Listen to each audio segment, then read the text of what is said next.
Hello there and welcome to the channel. So in today's video I'm going to be doing a workshop tour and I'm also going to be going through the electrical and security system that I've installed in there as well. So should be quite a good video. Hope you enjoy it, and without further ado, let's get into it. Right, okay, so here we are in the workshop. It's currently raining outside, so I'm indoors. So here it is. Here's the workshop, or man cave, whatever you want to call it. This is a 6x8 apex roof shed. We got this from Passmore's, which is a local shed and fencing company near us. It's a very nice shed, very robust and well built. We actually put this together ourselves, so there was an option for installation, but we thought we'd do it ourselves, and it's simple enough. You literally got your 4 wall panels, 2 roof panels, and your floor. That's literally it, really. So very easy to put together and construct. So starting off with the tour, as you walk in through the door here, you have a nice little mat on the floor. So this is just to wipe your feet and that as you enter the workshop, to keep the mud off the floors. So we used to have this in the house. It is quite a nice one, but it's quite nice in here. That's that. Not actually sure what that is, but it's some kind of reciprocating saw or something like that, I believe. But yeah, that's just sort of in that container there, out the way. And then this wall here is all of the kind of electrical and security of the whole shed. So the main electrical supply that comes in here, this is a 2.5mm 3-core armoured. That's fed from in the house. We have a in the house we have a 20 amp switch, which is fed off the ring main, and then it comes in here in armoured, terminates into this junction box, where it also connects in with the earth rod that I have outside, I installed outside. That also goes into there, and then it comes out straight out of there into a RCD spur. So this is the RCD protection for the whole shed, and it's also fused here as well. So the supply for the shed is fused at 13 amps, but nowadays appliances are becoming a lot more efficient, so really 13 amps for a shed is more than enough, unless you're using kind of heavy machinery, but in this case it's fine. So so that's the kind of the main switch, if you like. So you've got your RCD protection in there, and obviously your fuse as well. So that's that. Comes in quite neatly up there. And then moving along, all the cables are encased in plastic trunking, because I thought it looked quite smart on there. Sort of organised things as well to suit. So it literally comes out of there and goes into here. So this is the fuse spur for the lights, the alarm panel, and we've also got a water feature and some garden lights outside on a waterproof switch. So they're all fused in there at 3 amp, so that's all suitable for that. And then comes down, single socket for outside stuff, another socket here for indoor stuff, extension leads, etc., whatever you may need to use. And that's that. And then this bit of trunk in here is just the this is a whisker junction box, and coming out of there is another armoured for the water fountain we've got outside, little water feature thing, and a garden light, so that is permanently live, and there's a switch outside, a separate switch that does those. And then this cable here, just brought in the side, is basically just a permanent feed for the emergency light, which is just on a little spur. Shouldn't really have it on a spur, but that's all I could find. So that's mainly for the 3-hour tests, so I can simply test it from there. But so I've got the emergency light fitting for working in here late at night. It's got a saw or whatever going. You're going to want an emergency light in case the power were to fail, so you obviously don't end up chopping your fingers off or something stupid. But So that's all the electrical, and then oh yeah, also coming out here, it's just another bit of 2.5, so it's basically wide as a radial, so it comes out there into this spur, down, along, and then it comes out the side of this socket. There's a bit of 2.5 that feeds another socket over there, which we'll look at in a bit. That is for the workbench. And then yeah, obviously 2 light switches, as you can see. Very simply just outside light and inside light. Couldn't get much simpler than that. And so for that I've just used a bit of 3-core and earth. So you've got your neutral, switch live for the pendant, and switch live for the outside light. So yeah, that's that, and that's about it really for the electrical. See, lighting in here, I've just got a pendant. It didn't need to be anything special really, it's only a shed. And yeah, moving on to the security system. So in here I've got a Demco Microtech Galaxy 16. This is quite an old panel now, but I used to have a Galaxy 48, but it had something wrong with the power supply, where whenever there was a mains failure, the whole panel would just switch off basically, and the bell box would ring, and we had loads of issues with it. So I took that panel out and I found a cheap replacement on eBay. This is about £30 and it's brand new, even though it's not made anymore. It's a brand new panel out the box, so it's just a simple swap of the end station, if you like, and kept the old keypad. It is a Prox keypad, but this panel doesn't support Prox, unfortunately. But yeah, it's a very simple system really. So that's the panel and keypad. And then moving on, this is the extension speaker. So that's actually wired into a relay on this panel, so standard entry exit tones are not played through the speaker because it's very loud, but when it does go into alarm, it's on the intruder relay, so that also sounds as well inside, as well as the external bell box, which I'll put a picture up on the screen now of what that looks like because it's currently raining. But yeah, that's the external bell box there. That's about it really. It is what it is. Yeah, so, and then on this system there are only 2 zones, so we've got all the cables neatly ran up here. So we've got a magnetic door contact. This is on zone 1, and yeah, that's the main entrance door there. The reason why it's on that corner is because there it would get knocked as you walk in and out. So yeah, that's just the door sensor, and then the PIR is a Texicom Premier Elite Dual Tech. So that's the PIR just over there, you can see. And yeah, works absolutely fine. And yeah, it's a very good system. Not had any issues with it. Very easy to use. Single key set. Just by pushing A, and yeah, it's very easy to use. So yeah, that's the security system. Oh yeah, moving on here. This is a call point for the fire alarm. I've actually got a Kentex Synchro AS addressable panel in the house. We'll do a separate video on that. This is on a zone monitor though, so this is actually a conventional device and conventional smoke detector, but it's all done on a zone monitor, but that will be a separate video. And then here, workbench. So this is just a cheap Wix fold down workbench. It's alright. I've not really found a place to put it really. It's kind of just leaning against the wall there. But yeah, it's an alright workbench. It's pretty decent really. Serves its purpose well. So yeah, that is that. Moving along, as you can see, we've got a nice shelving unit. So this was actually out of our old kitchen. We had a little larder cupboard where you store your tins and all that of food.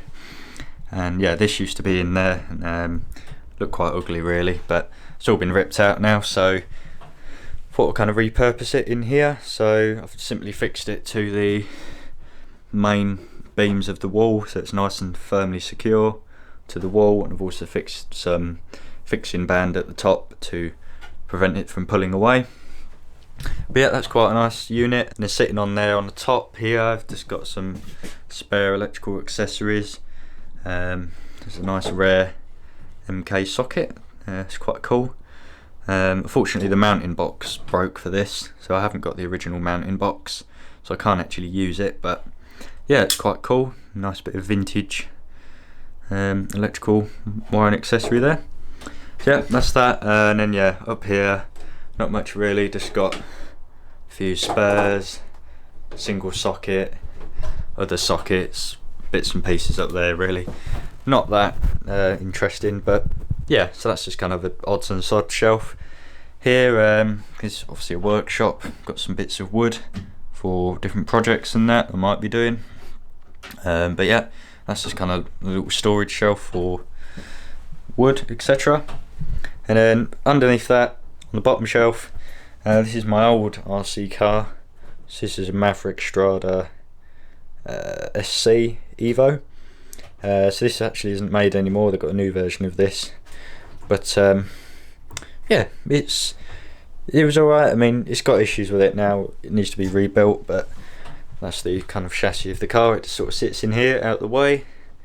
And yeah, so underneath here, you've got this kind of SDS tool thing, mains powered SDS drill thing down there.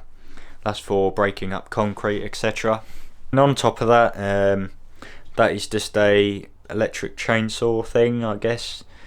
And yeah, it's alright, I guess. It's kind of sitting down there at the moment, but I will be getting some hooks and that on the wall to kind of hang stuff up.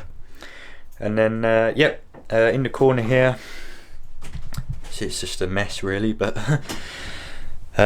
these are the original edge pieces that are meant to go on the side of the shed to hold the felt back, but what I actually decided to do is leave these off, because otherwise what I found is the water was running off the edge of the roof and it was going on the wall, and kind of under the window it was all soaked.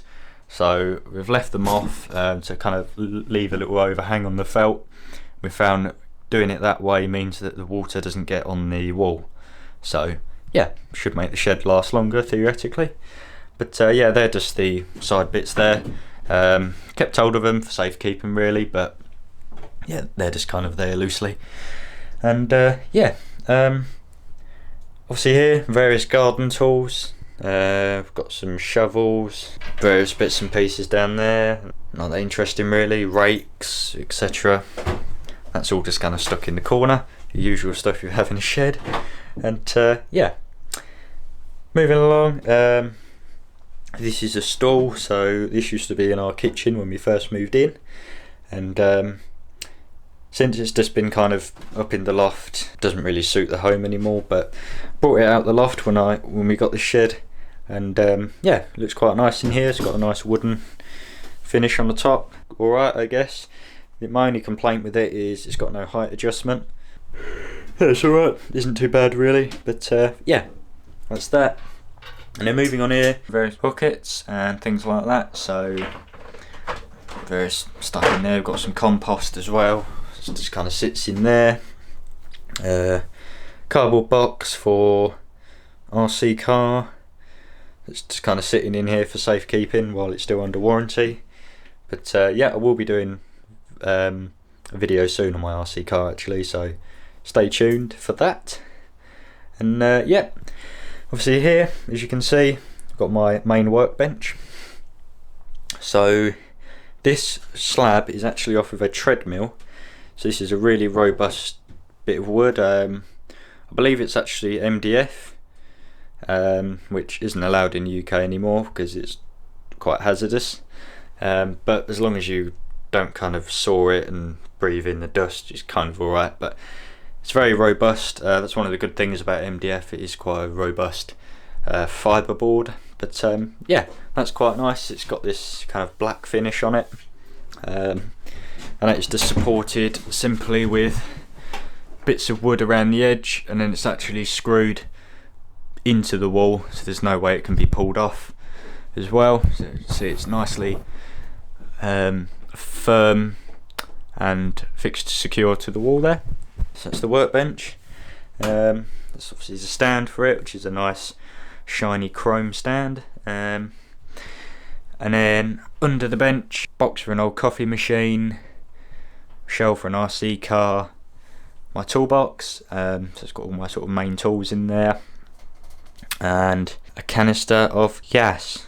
So yeah, that's about it really. Under the bench, not much going on. And then on top of the bench, it's not usually this neat, trust me, it's usually quite a tip on top of here, but thought I'd sort it out for the video. So here we've just got a container, so this has just got screws, etc. in it, odds and sods really. Just yeah, it's just a box full of junk. But yeah, that's alright. Just sort of sits on there. And on top of that, we have a level. Kind of sits nicely on the window ledge there. And yeah, 2 coasters for drinks, etc. So yeah, they just kind of sit on there, sort of out the way. And then here we've got a little pack of fuses. Wow! Always good to have some spare fuses lying around. So I've got some 3 amp fuses in there and a 13. So just in case one of the fuses over there blows, should be water ingress into one of the outside lights, I've got fuses on hand to replace them. So yeah, let's kind of keep them there so I know where they are, out the way and secure. This is a key for a key switch. Yes, just kind of sitting there so I don't lose it. And then underneath that, got a 4-way extension lead. It's not surge protected or anything like that. I will be getting a surge protected one. But yeah, quite like this one. It's a master plug. It's actually got individual switches with the little neons and the sockets. So that's quite cool. And then yep, here I've got my Weller soldering iron. This is quite old now. It needs a new end on it. In my opinion, these Weller soldering irons, the older style, were one of the nicest ones they made. And yeah, that just uses a standard their standard 3-pin plug there. I'm not sure if they still do the ones with this now, but yeah, it's quite nice. So you can get replacement bits on eBay should any of it go wrong. But yeah, that's quite a nice one. It heats up very quickly. It's got a little individual switch on there, and yeah, it's quite nice. Weller soldering iron. So that kind of sits up there for all my electronic projects. Yeah, so moving on, got a remote for TV, which is there. That's about it really. And then yeah, so here's TV. This is quite old now. This is a Sony Bravia. Can't remember the model number, but it's quite an old TV. It's actually mounted to the wall there, as you can see. But yeah, it works quite well.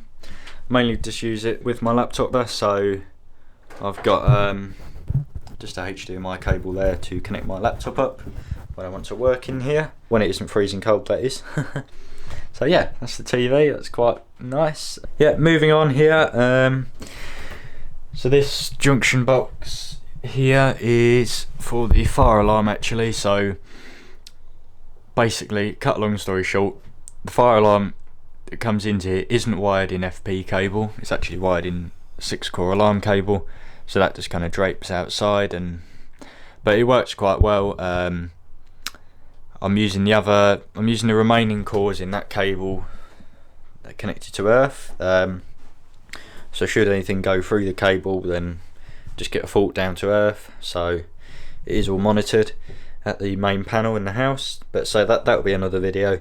Obviously, sounder for the fire alarm and also a LED strobe. So yeah, that's quite cool really. I tried to keep it neat as neat as I possibly can. And then yeah, also on here, as I mentioned earlier, it's just single socket. Yeah, all the wiring accessories in here are made by Crabtree. My personal favourite for electrical accessories. It's really robust and well made. That's obviously the cable for that, nicely clipped on there. And then yeah, that's about it really for the workbench area. Oh yeah, also another thing to note is it's got a ruler here. So this is a polypipe ruler I got from a school engineering trip went on a few years ago. So yeah, it's quite cool. It just kind of sits up there because it looks quite cool really. But yeah, that's that. Up here, as I mentioned earlier, the Texacom PIR for the alarm. That's on zone 2.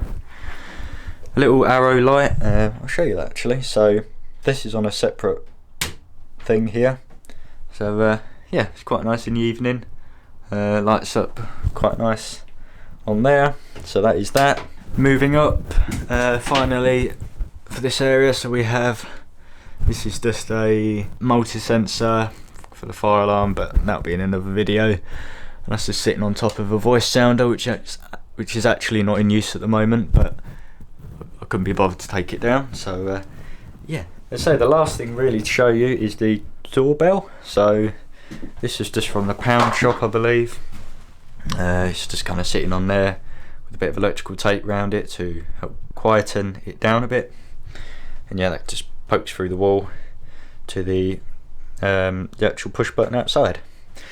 So yeah, not the most kind of polished up video in the world, but I thought to film a little tour of kind of my workshop, man cave. So yeah, I hope you enjoyed the video. If you did, a thumbs up would be greatly appreciated. Also leave a comment as well if you'd like. Any feedback is welcome, and I'll try and improve my videos as best as I can. So yeah, for now though, thanks for watching, and I'll see you in the next one. See you later.